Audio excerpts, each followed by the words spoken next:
Hi, welcome to the Obachanchatter. I'm here today to recap with you. I might want to close that. To recap with you the Real Housewives of Beverly Hills Season 13 Reunion Part 2. Okay, so we begin where we left off with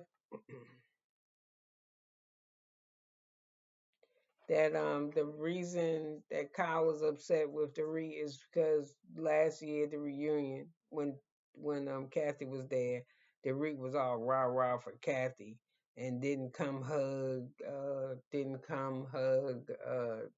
on her or nothing. She took Kathy's side. And Kyle said she feel like Dorit go with what the audience, what the fans say,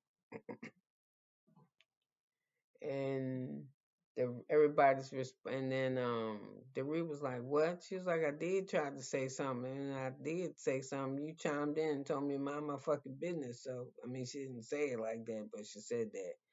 And she said, "So I did, so I don't know what to do." And then even after I went in the dressing room and tried to talk to you, and then Sutton jumped in and Sutton said, "Well, it's between sisters, so it's family, so we don't know the real dynamic. We know our relationship is like with us, with each of us, but we don't know what y'all shit is like together. So I think we should have left hands on." So Garcelle screamed out, Doree, why can't you just say I'm sorry? So Doree said, I can say what I want to say. That ain't what I was feeling about, so that's why I ain't say it. And I know how to speak for myself and I know how to apologize. So Garcelle, mind your business. So anyway, Sutton said I just stay away from their family shit altogether. And Sutton said she think Doree tried to help.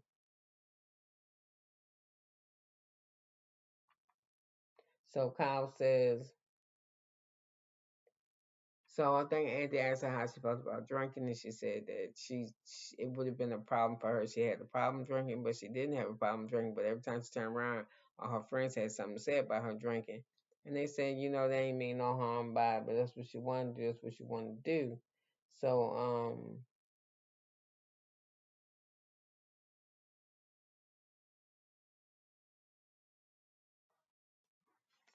um Then they asked her about then they asked about the Ozempic shit, and she was like, "I don't do Ozempic because most people that do Ozempic are not strong. They're very soft." She said, "I'm very strong. I've never took a weight loss drug in my life, but I don't believe that." Since she said she struggled with her weight all her life, and for a minute she struggled with food problems, so I don't believe she ain't never took a weight loss drug. That don't even sound like that makes sense to me. People that struggle with weight, that's the first thing they start doing is taking fucking weight pills, especially when they young. Because your mother ain't gonna pay for you to go no training and shit. So anyway, she's like, and Andy said, "Well, you threw Erica under the bus." She said, "Because people were supposed to talk about me, worry about my weight loss, and Erica lost just as much weight or more." And then both of the ladies, Erica and Kyle, said they weighed the same thing they weighed when they first started the show. And Erica said she didn't like how she looked, but she like how she look now. Her face is thin because her face was fat. To me, she's too thin. And Kyle don't need to lose no more weight either. So she says, so Crystal said, well, I think the reason why Kyle's was so in your face is because you was always taking pictures and Erica was kind of low key with it. And she said you was always working out and always in the gym. So yours was like in people's face. So, um,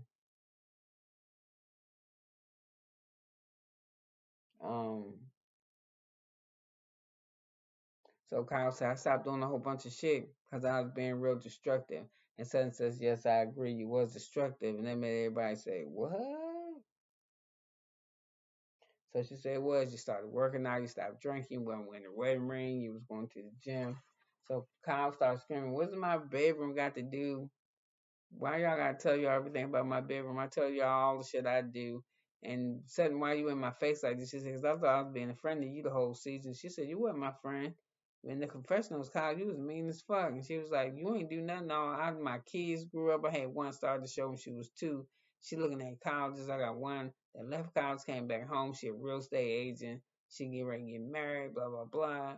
My life going on. My marriage is falling apart. I'm changing. I'm developing myself. I've been married ever since I was in my 20s. You discuss this what you want to do. Now I'm trying to discover myself. And why is that a problem? Is this, that, and that thing? And all you did all this year was fucking buy a horse and a cashmere line. And that's all you did. No, that's not all she did. She went jewelry shopping and she did a lot of shit.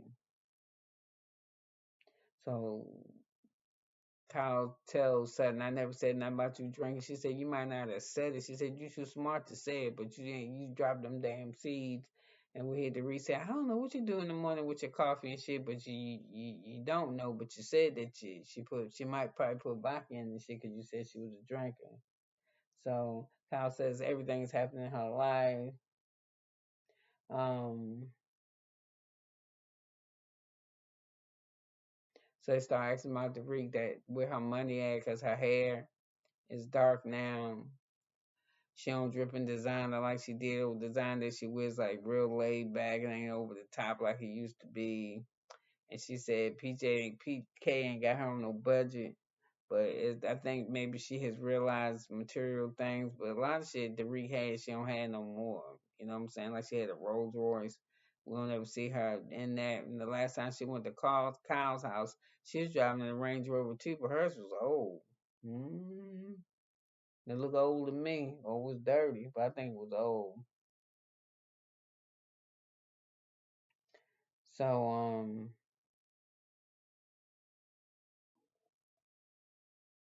well, as he talking to Dorit, he yawned like he has the last two reunions. It's the third year in a row when he start asking Dorit questions. When Angie start asking Dorit questions, he start yawning.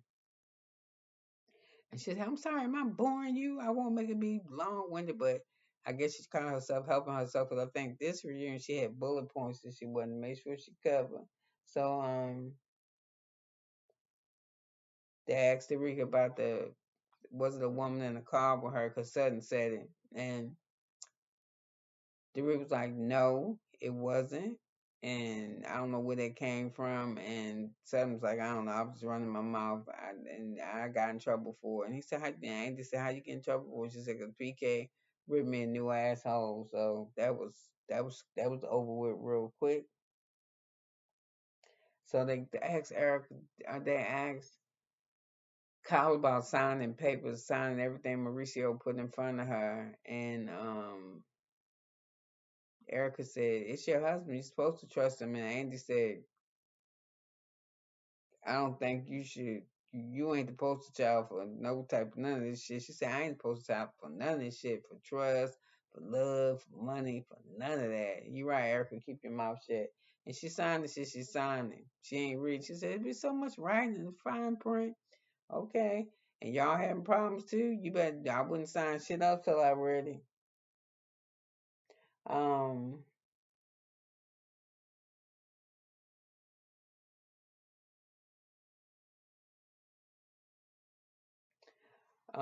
they was asking if something happened between her and PK, would it be a prenup? She said ain't no prenup. When I met this motherfucker's in the middle of divorce and he ain't had no money then, he still ain't got none.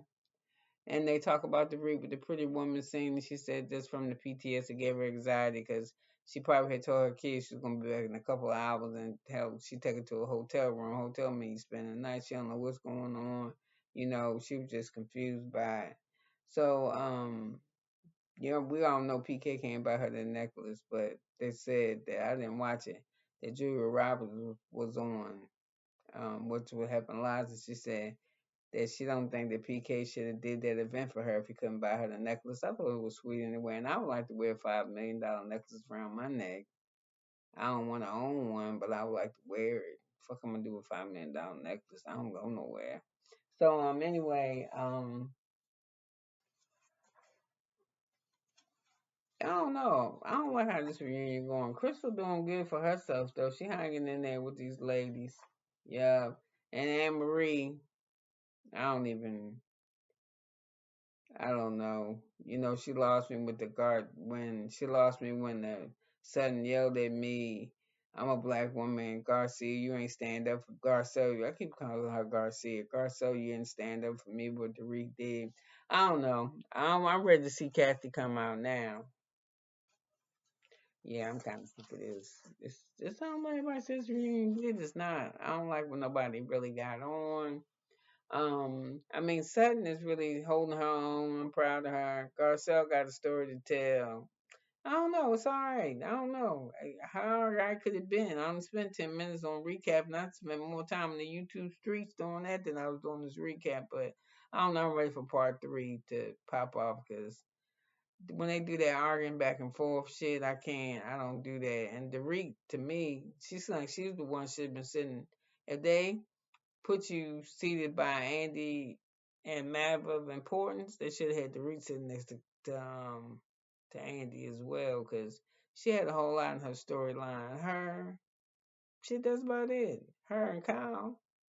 I don't know. Anyway, could have been anywhere in the world, but just leave me for 10 minutes and 50 seconds, and I love it by now.